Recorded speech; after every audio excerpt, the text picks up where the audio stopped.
يا أمة الإسلام بشرى لن يطول بك الهوان قد لاح فجرك باسما فلترقبي ذاك الزمان.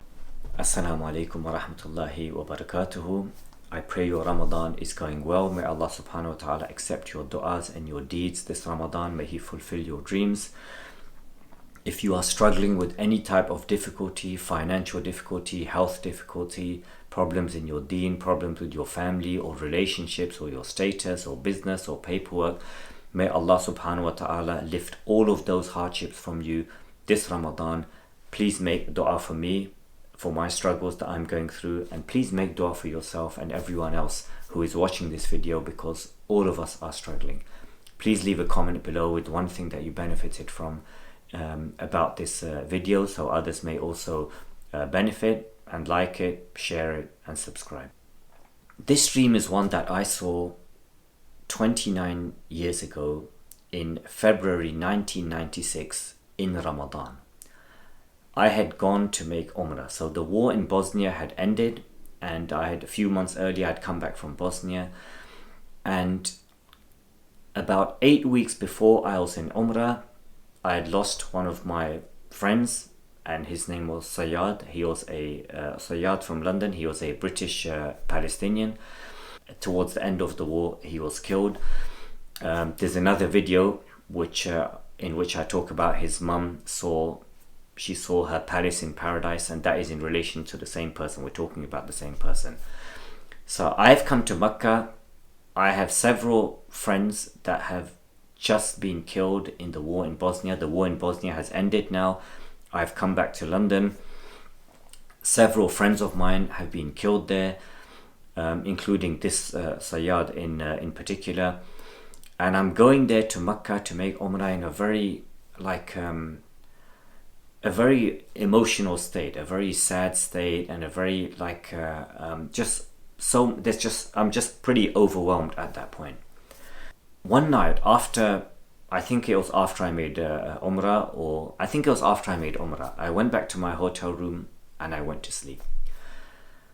I saw a dream where I'm in a group, a circle of brothers, maybe, and I think these were brothers that were fighters in Bosnia. There's maybe about 10 of us, and we're all sitting there in this room. Sayyad is there as well, but in front of Sayyad is a plate of food, like meat and lamb chops and grills and things like that, and he's sitting there and he's eating it, and he's got a big smile on his face. He had a trademark big smile, and he's got a big smile on his face, and he's eating this food. So when I looked at him, I had to hesitate for a moment that it's Ramadan, everyone's fasting, why is he eating? And then in the dream I remember, he's Shaheed, he's a martyr, he doesn't need to fast. He doesn't need to fast. When I woke up from that dream, I shared it with his family, and it gave them a great deal of comfort to hear that. The first lesson from this dream is the Shaheed, the martyr, the one who is killed in the path of Allah subhanahu wa ta'ala.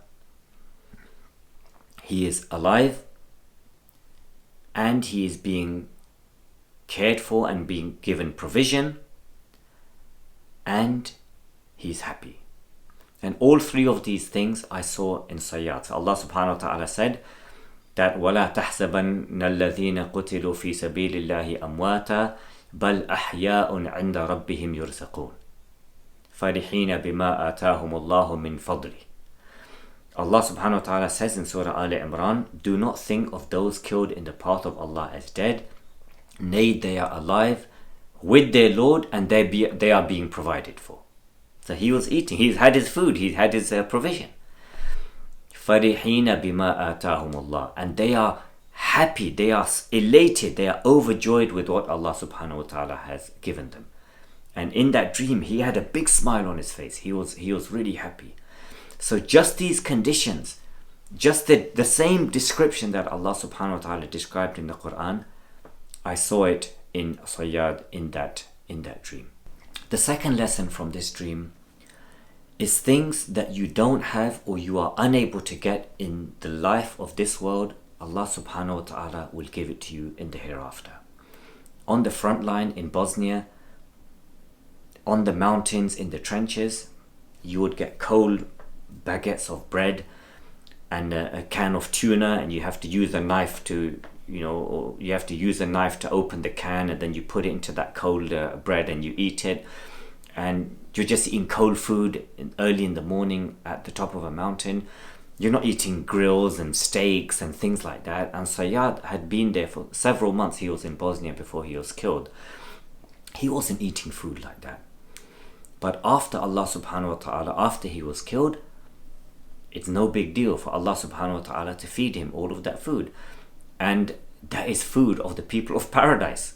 Allah is feeding him food of the people of paradise, not like from your favorite grill or your Michelin star restaurant or your favorite steakhouse. He's eating from the meat of paradise. That was Allah has given to him. If there's something that you don't have in the life of this world, if there's something that Allah didn't give you, maybe you're blind. In the hereafter, in paradise, no one is blind. You get your sight back. Maybe you're disabled. Maybe you can't walk. Maybe you really wanted to get married and you found out that now you're not going to get married. You'll be married in the hereafter. Maybe you really wanted to have children, but you couldn't have children. In the hereafter, in paradise, you will have children. Maybe you had a life of poverty and it was money and wealth that you needed. You will get that in the next life.